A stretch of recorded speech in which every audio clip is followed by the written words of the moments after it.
Iki ni igice cya kabiri kivuga ku bijyanye n'inzozi no kubasobanukirwa n'inzozi. Nababwiye zimwe mu nzozi mbere na mbere. Iki ni igice cya kabiri. Izi ni inzozi tugiye kwinjiramo rero mbere na mbere banza kandi like na subscribe ndetse ushyiremo n'igitekerezo cy'inzozi ubutaha nawe tuzagusobanurira. Mbona mubishyira muri commentaire icuro nyinshi muvuga ngo dusobanura izi nzozi n'izi ngizi, ntabwo twigeze dusobanukirwa izariso. Ndagira ngo ubanze wumve izi nzozi tugiye guheraho. Inzozi tugiye guheraho hano ni inzozi za mbere zivuga hano: kurota utwite ugiye kubyara. Kurota utwite ugiye kubyara cyangwa se uri kubyara, ibi ni ibikubwira ngo kwa gutegereza kuri ni cyangwa se igihe kintu wari umaze utegereje ko ibintu bigiye guhinduka cyangwa se ibintu bigiye gucamo mu buzima bwawe. Ibi nicyo bisobanura. Hari igishe kurota umuntu atwite runaka, ibi rero biba bisobanuye ngo bya bintu wari utegereje, bya bintu wari ugambiriye cyangwa se byari bigiye kugera kuri za nzozi zawe wamaze igihe kinini utekereza. Rero kimwe haba ari igihe hari ibintu bigiye gucamo, ugiye guhura n'imigisha yawe, cyangwa se akaba ari igitangaza kigiye kuba mu buzima bwawe, cyangwa se amasezerano Imana yagusezeranije akaba agiye kuba yafunguka cyangwa se agatangira gusohora mu buzima bwawe. Kabonera nubwo ibintu biba bimeze gutyo, Imana ijya gukorera ibikomeye byose mu buzima bwawe, ibintu bikagenda neza, bya bintu abantu benshi baba batatekereza nabo bwawe utibazaga, ariko umwanzi Satani nawe uhora ashinze amaguru ye mu bintu byose agamije kuba yarwanya gushaka kw'Imana n'ibyo Imana ishaka kuba yagukorera mu buzima bwawe.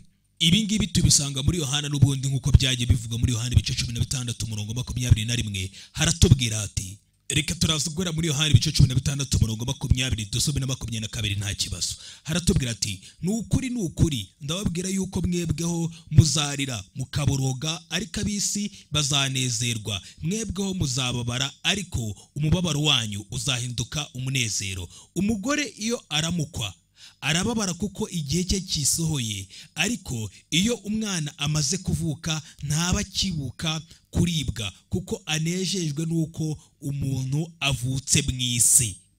Ibi nibyo nababwiraga bijyanye n'ibitangaza. Y'uruse rero bimeze gutyo, uhari igihe ababaraga mu buzima bwawe uremerewe n'ibindi byose, ariko nyuma y'uko ibintu byawe biciyemo Imana ibikakubwira ngo nyuma y'uko ibyo bintu bishize uzanezerwa. 22 haravuga ngo niko namwe mubabara none, ni nako uyu munsi muri kubabara, ariko nzongera kubonana namwe kandi imitima yanyu izanezerwa n'umunezero wanyu nta muntu uzawubaka. Nibyo Imana igusezeranya uyu munsi. Rero nyuma yo kurota utwite uri kubyara, ibintu nk'ibyo nta kintu nakubwira hano uretse kujya mu masengesho ugatangira kwinjira mu byo gusenga, ukinginga Imana kugeza ndetse cyagihe amasezerano yawe atangiye kuba yasohora, nabwo ugakomeza ukinginga Imana kandi ukagumana nayo, ntuve mu masezerano. Kuko uwo mwana uba uri mu nzozi zawe aba ahagarariye rya terambere na kwa kundi ibintu byawe bibasha kuba byacamo, ibyo bita ngo ni breakthrough.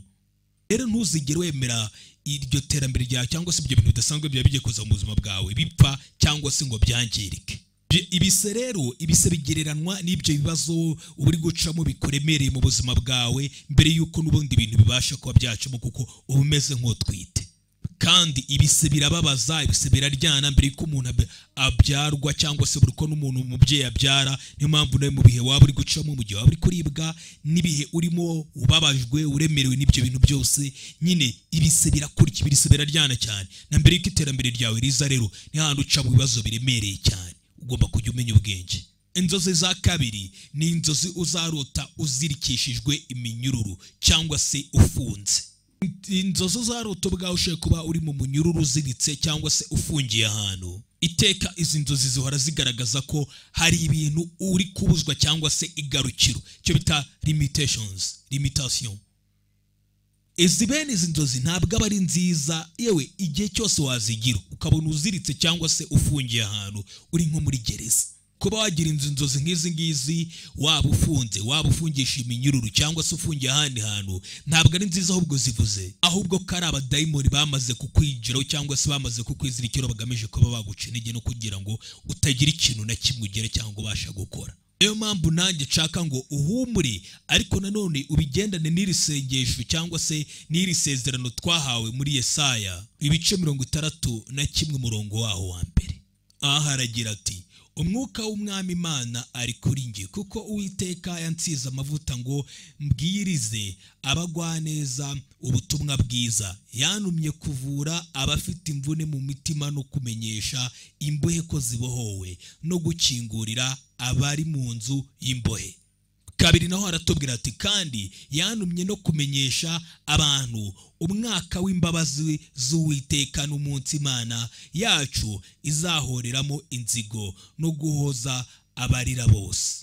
Aha rero niho ugomba guhita utangira ukajya izo nzozi wari usifunze ugatangira kuzivuguruza, utangira gusenga wirukana iyo myuka mibi n'abo badayimoni, ndetse yifashisha ijambo ry'Imana, ndetse nk'uyu murongo ubivuze neza ukawusengeramo ukirukana ubwo bubata n'uko gufungwa ndetse n'uko kuba uziritse kubera ko ari imyuka mibi yizinditiye mu buzima bwawe. Nicyo gihe cyo gusenga no kwiriza.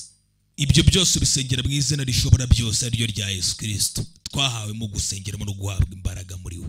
Tangire ndetse utangire kwitoreza muri bwa bwisanzure twahawe n'Imana, maze uvugira ijambo rivuga ati uwe Yesu abohoye nawe arabohoka, ubyature ku buzima bwawe ko nawe ubohowe n'umwami.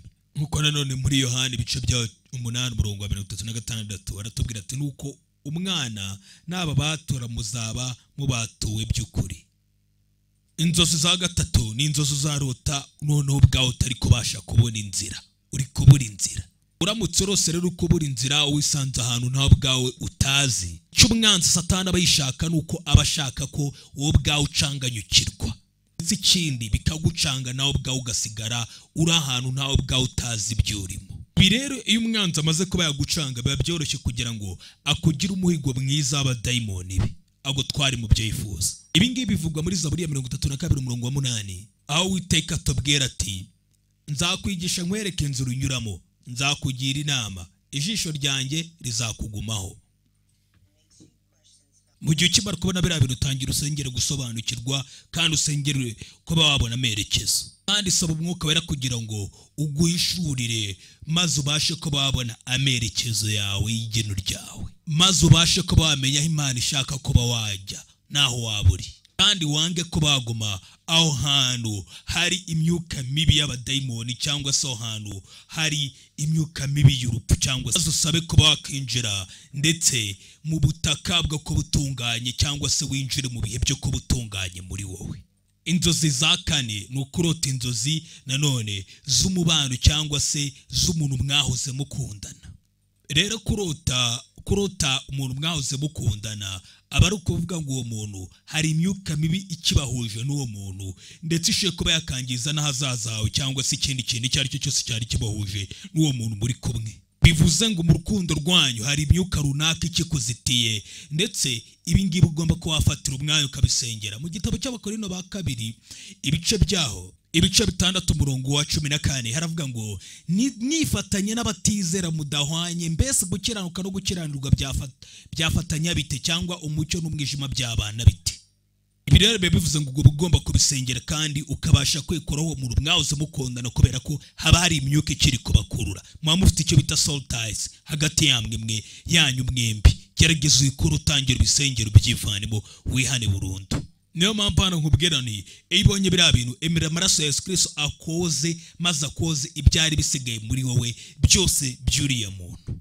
Ushaka baro turi gutandukana muri wowe nabyo byabikubwira ngo wari divorce ishoye no kubira imbere yawe, ndetse cyangwa uri kubona mariage yawe usa nkaho itari kugenda neza. Ibi nabyo byabikubwira ngo divorce iri imbere bisa nkaho ishoye kuza imbere yawe. Ibi rero iyo ukimara kubona ibi bintu ushoye kuba waranubatse ukabona utandukana n'umuntu muri kumwe, ibi none byakubera ikimenyetso ko hashoye kuba hari divorce iri imbere. Rero utite kuri ibi bintu byose ubusabwa kuhita utangira ugasenga, ukaniyiriza ugatangira gusengera ibi bintu, kandi ugatangira none ukongera ukavugura umubano n'ubwitange mu rukundo rwawe n'imibanire y'umuntu wawe, kugira ngo ibibazo birimo bikemuke. Niba ari byo mutaganiragaho mutangire kubiganira ariko nabwo uri gusenga, nkuko bivugwa hano mu Befeso ibice byaho 5:25 ngo bagabo mukunda abagore banyu nkuko Kristo yakunze itorero akaryitangira, ngo aryeze amaze kuryogesha amazi n'ijambo rye. Ibi rero niko nawe ugomba kuba wabigenza.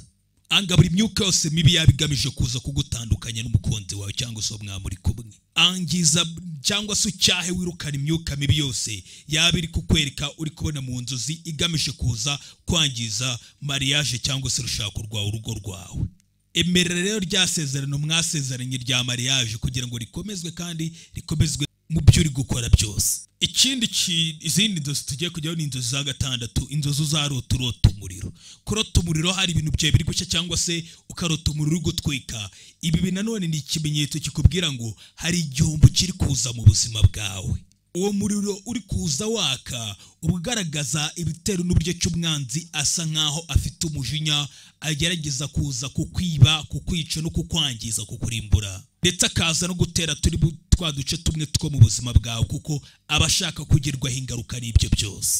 Ariko nanone ku rundi ruhande bitewe n'ukuntu warose izo nzozi, umuriro ku rundi ruhande bitewe n'ukuntu uri kuza ugaragara, ushobe gusobanukirwa cyangwa se ushobe gusobanurwa mu buryo bwinshi butandukanye, cyangwa se iyo ari umuriro ushobe kuza mu buryo bundi ukabusobanuye ko ari ukwezwa ndetse no kongerwamo imbaraga, cyane cyane iyo urose uwo muriro uri gutwika ariko nta kintu uje wangiza mu bintu byawe. Reka tubanza twitegereze muri iri jambo ryanditse muri Izayi ibice byaho, Izayi ibice byaho 43 umurongo wa 2.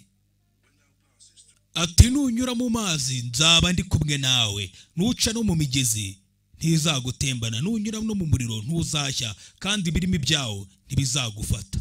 Rero hari n'igihe igihombo cyaza mu buzima bwawe ariko Imana ikagusezeranya ko izabigusubiza. Nkuko nanone muri Yoweri 2:25 noho Uwiteka bivuga ngo nzabashumbusha imyaka inzige zariye niyariwe n'uburima n'ubuzikira na kagungu zangabo zanjye zikomeye nabateje. Ibi rero nibyo ujya mu nzozi ugatangira usenga Imana, uyibwira ibyo wabuze, ibyo watakaje mu buzima bwawe byose, uvuga ati Imana cumbusha, ngaruza biriya byose byagiye Uwiteka arakumva kandi azagushumbusha. Maze usenge gutyo winginga Uwiteka, uhagara mu masengesho ari mu ijambo ry'Imana, avuga Imana kugira ngo yongere kugushumbusha no kukugaruza imbaraga nyinshi muri wowe no kukuzuza ubuntu bwayo. Maze usengera kuri iri sengesho n'iri sezerano dusanga muri iyo bice byaho 42 umurongo wa 10 haratubwira ati ngo Yobu agisabira abagenzi be Uwiteka ahera ko aramwunamura, amukiza ibyago bye, amuha ibihwanye n'ibyo yari afite kabiri. Imana amukubiye kabiri. Inzozi za 17 ni ukurota telefone yawe yibwe cyangwa se yamenetse.